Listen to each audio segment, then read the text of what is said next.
Welcome to another edition of our Let's Hiberknit Winter Knit-Along. I'll just find the screen and then I'll be all set. How's everyone doing? Have you made lots of progress since last week? We certainly haven't had any excuses because really all we can do right now is hibernate. It's extremely cold here in Muskoka and it's not going to get any better for another few days. So I hope you're a little bit warmer in your neck of the woods. Okay, so if you have not joined us for this knit-along and you're wondering what we are making, we decided on 4 projects for the month of January, which turned out to be perfect timing with the weather. So Felix pullover is number 1. I dressed it up this week with butterfly KAL, which was one of our knit-alongs at I think near the end of 2021. So without the little cowl, it's a beautiful classic crew neck top down. Top downs are great because you can adjust the length of the sleeves, you can adjust the length of the body to suit your style. And this one has some pretty detail on the raglan. It's a little bit lacy and just enough detail to make it interesting. So you can dress it up in lots of different ways. This is just a cowl because the weather today sort of dictates it. And project number 2 was the Felix cardigan, which is exactly the same as the pullover. It just has an open front. So instead of knitting primarily in the knit stitch, for this one you have to knit back and forth, so it's knit a row, purl row. It's still completely seamless, which is a great thing. And then project number 3 was our very own tree hugger cardigan, one of my designs, and it is shown here at the back. And this is a very traditional pattern. So bottom up, back, 2 fronts, 2 sleeves, and then piece it all together with seams. Project number 4 is Brioni sweater over here, and this is also traditional style, but it is worked in the round. So bottom up, circular needles, no seams, a little bit of grafting at the underarms, and lots of pretty Fair Isle detail across the yoke. So 2 colors, and we have 8 shades of the yarn that we featured for Felix and Brioni. And what makes the yarn extra special is that it is a woolen spun, worsted weight, organic Shetland wool. Woolen spun just means that the yarn has air at the core and the fibers are sort of blown in and then spun together.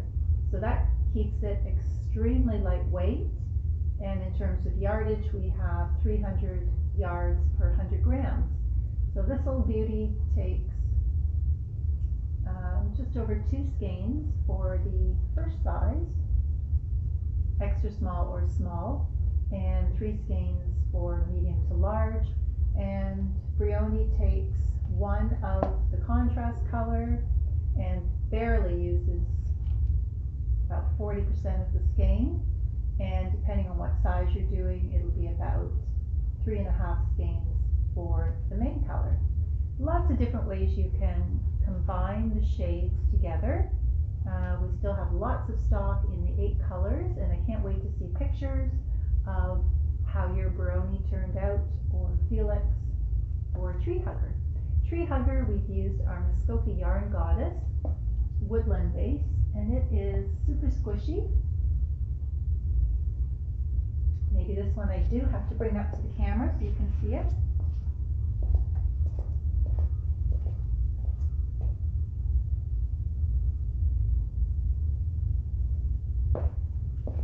And it is very softly spun in a combination of all natural merino wool and baby alpaca. It has a heavier gauge than the yarn that we've used for Felix and Brioni. So you can knit it on, I think this was on a 7mm, and we have, I think, 4 or 5 colors still in stock. Just very light tonal shades, and there is a tiny bit of a neck in the yarn, which is also known as a tweed fleck. So that's really a catch up on what we're knitting. And because it's week 3, I'm going to go over some tips and demos to help you get through the maybe more challenging areas, picking up stitches at the underarm on Felix to complete your sleeves, the right way to do that, and also seaming over here, picking up stitches for the border. And I did mention that you have the option of doing a button loop. It's like an afterthought buttonhole, and it is worked with a crochet hook. You really don't need crochet skills at all. I'm going to show how to do that on a sample, and if you stick with me to the end, we're going to have a fun trivia question, and somebody will get an extra incentive ballot into our draw bucket. So next week will be the live prize draw, and here you can see what the prize looks like. So we have a Muskoka Yarn Connection Knit Smile Relax coffee mug, or tea, or hot chocolate, whatever you feel like putting in there. And then one of our shop project kits, which will be perfect timing for early spring knitting, in some bright flower shop sort of colors. It looks really pretty beside Felix. You can see how it picks up the lime green. So that will be the prize for the end of our knit along. And I will start into, probably we'll start with Felix, because I think a lot of you might be at the point where you do need to pick up stitches and work your sleeves. From what I've heard, a lot of you have finished the body, so I'm going to go with that. So I have knit a little swatch in the same yarn as the Felix pullover. So if you remember last week, I mentioned that to try the backwards loop cast on when you are creating the underarm area and transitioning down to the body of the sweater. That will give you this type of edging. Make sure it's not out of focus. So this type of edging is a very, very flat, smooth cast on. It's worked just with one strand of yarn, whereas our long tail cast on is worked with 2 strands. So when we pick up stitches along here, there's going to be hardly any ridge at the back of your work. So I'll turn it around upside down now. And I'm just going to show you where you should be picking up your stitches, because what you're going to see is a single strand or a single stitch at the edge, and then you're going to see another strand below it. Well, we don't want to pick up just in the single strand, because what happens, you're going to create little holes. So for every strand you pick up and knit into, there will be a hole. So what we're doing is going down under both of those bars.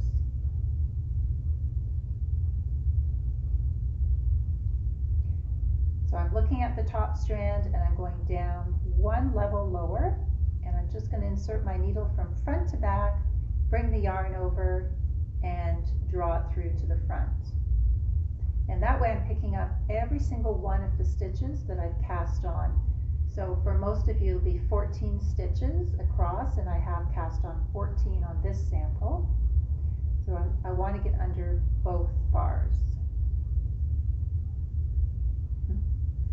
Stay on the needle. There we go. Okay, so that is the best way to pick up stitches, so it makes an invisible finish on the right side and a very neat flat finish on the inside.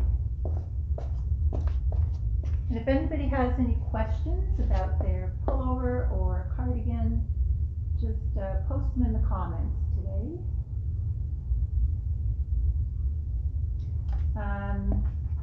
Now the grafting, which is involved on Brioni at the underarm, because you're working bottom up instead of top down, stitches are put on holders and then they are grafted together at the very end. That's something that I'm going to put in the event page as a little video to follow, just because there's more steps to it, and it would take a flat surface to demonstrate on it. So I can also show you where you should be picking up your stitches along the front edge of the tree hugger cardigan. That's to finish the ribbed border. So I need a needle for picking up, and I've knit a little swatch which is nice and thick, and then I can show you on there.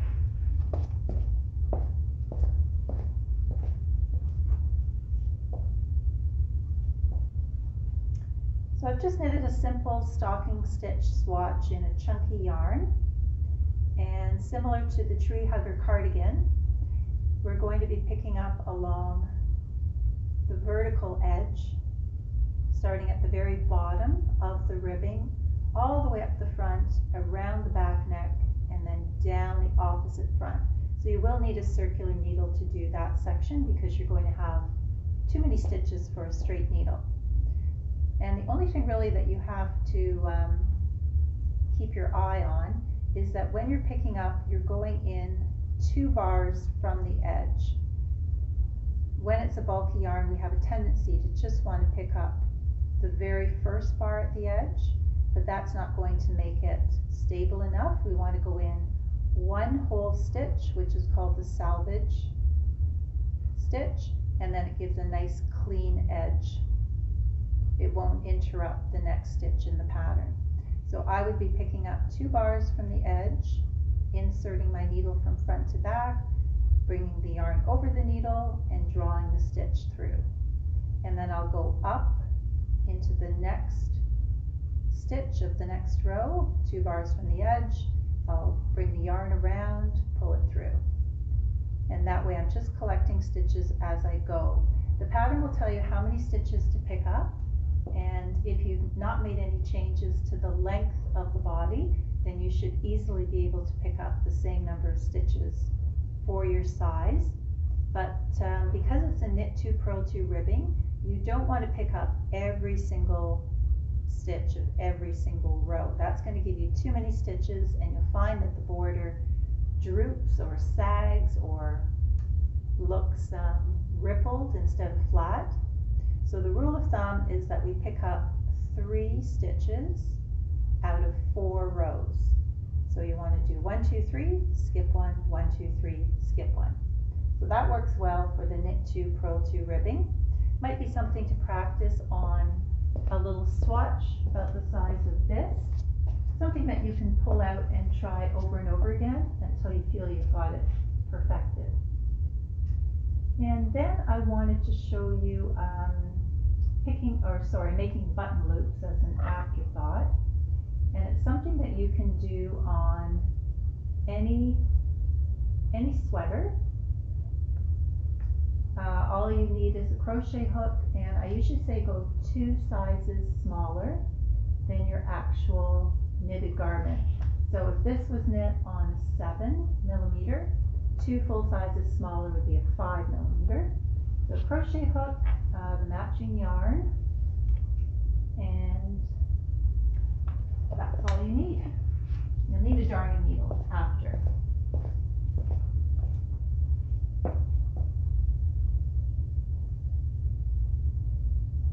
Elizabeth, that is not a black. On the table we have navy, and then we have a pine forest green. Unfortunately, we don't have any of the charcoal black in the Echo Shetland.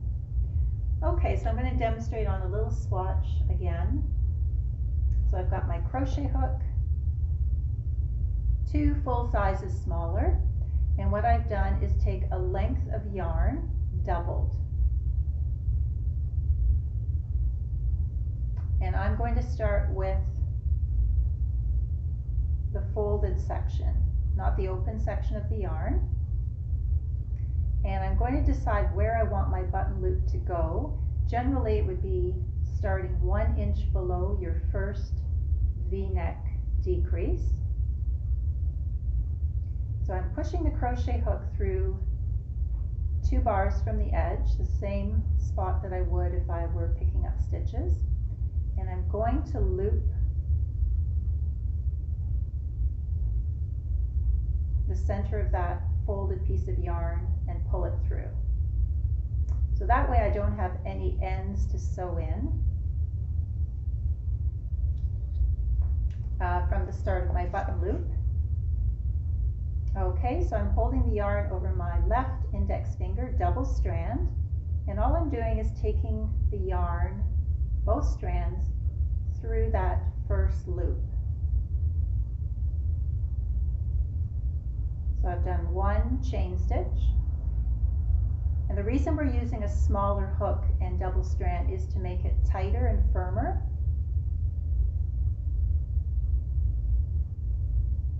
And you can decide based on your size of button. For something like Tree Hugger, probably a 1 to 1.5 inch button would make a nice statement piece. So I'm going to do 5 chains because my button is a bit larger. Okay, so I've worked those chains very tightly. And then all I'm going to do is pick a stitch up about 1/4 inch, go under 2 bars into the garment and bring the yarn straight through and through the loop on my hook. And what I've done is created a nice little button loop, and I can pull the yarn through. Each of your button loops should be done separately. So that means you use a separate piece of yarn, double stranded for each button loop. You don't want to carry the yarn up either by sewing or crocheting along the edge. And now I have 2 ends, which I'm going to pull through the front and sew through the back of the button loop. So it's even sturdier and it's well hidden. So the reason that we do a button loop at the side edge as an afterthought is because some cardigans are not meant to overlap, and Tree Hugger is one of them. Tree Hugger was designed to hang open, so that means the 2 fronts are not as wide when they come together as one at the back. And that means you have to position the button loop so it just meets. You really don't have enough to pull over. And also when you get into the bulky weight cardigans, that gives a lot of extra thickness if you're folding over the borders and making a button hole in the border. A button loop is nice and neat and tidy, and it would just meet the 2 borders together. So it's just a nicer finish in my opinion, but you might like to do buttonholes in your border, and that's okay too. And then I'm going to show you how to well, to get you started on where you should be sewing your seams. So that will be sides, sleeves into the body, shoulders, and then the underarm sleeve seam.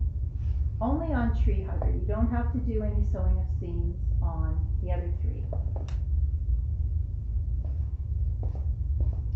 So again, back to my little swatch.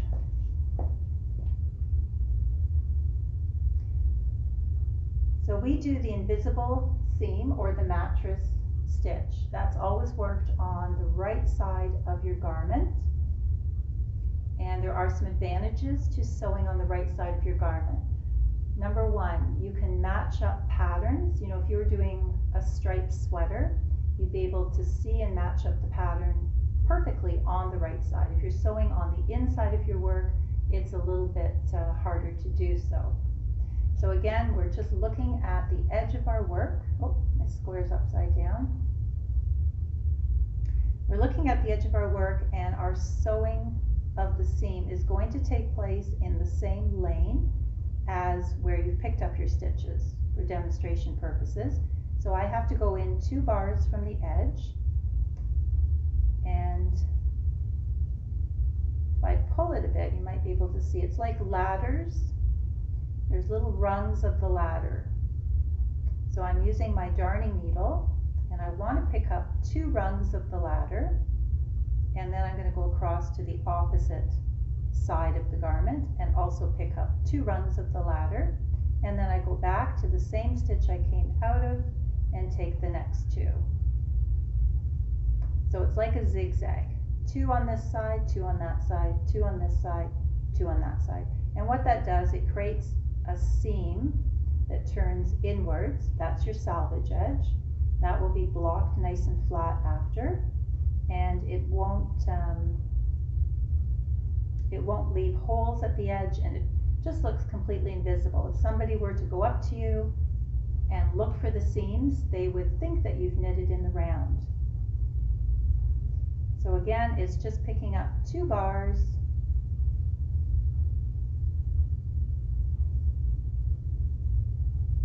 that's 1. I want to get 2 to make it stronger. Pull my needle through with wool on, of course. Do the same on the other side, and then when I come back, I go exactly where I've left off and take the next 2. That way you're matching all the rows on both sides of your work, and it's not requiring any adjustment when you get to the underarm. So definitely mattress stitch is our favorite, and we've used it for a long time. Most of you know the mattress stitch. If you're not familiar with it, then I can post a link in the event page to go with it. And I'm not sure anybody is really ready for sewing this one up yet. I think you're all still working on it. Okay, so on to our trivia. So feel free to post your guesses or answers in the comments, and we'll just pick a random name to get another ballot in the ballot box. Last week's winner was Tina M. Congratulations. And the first week was Elizabeth, who won an extra ballot. So have you ever wondered when standard knitting abbreviations were first introduced? So knitting abbreviations, we recognize them as K for knit, P for purl, SL for slip, REP for repeat, and it's very much like reading a recipe book and seeing all the abbreviations for teaspoon, tablespoon. It's just something you get used to being a knitter, but not everybody knows all the different abbreviations and the history of it. So the history of knitting abbreviations, I just had to find out where they came from and how long ago they were created. So apparently it started in the 19th century when publications came out such as Family Friend and Weldon's Practical Needlework. They eventually found their place in British households, and in 1906 Weldon's was the first to introduce printed pattern leaflets. So very much like this, it was a cover page and then 1, 2, and a back page. So they were actually a little bit smaller than this. I'd say they were probably that size and eventually grew to the full size like we see now. So they were created in order to save space, and you can see if you have a pattern and you had all the instructions written out in full text, that would take up probably 2 extra pages. So by adding the abbreviations, they were able to save paper and printing ink, I guess, and space. So I have put some of our maybe lesser known abbreviations on paper. I'm going to hold them up. There's about 5 of them. And if you feel like it, just post in the comments what you think the abbreviation is. You may already know it, come across it in a pattern, or you're just guessing. So guesses are good. Okay. First one, Y-O-N. I really don't think it was in any of these particular projects, but maybe in a shawl that you've knit or a scarf. So feel free to post away. And the second one is M1P. And that's actually an abbreviation that's in a pattern that I'm working on at home right now.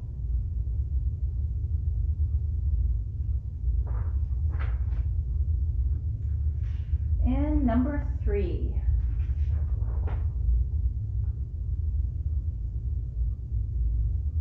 CN.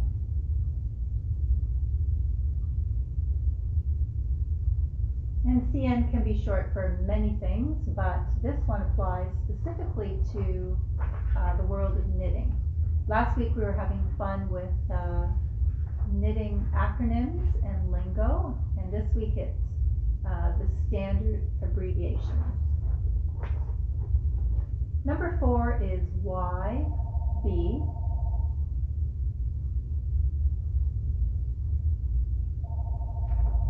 And the last one is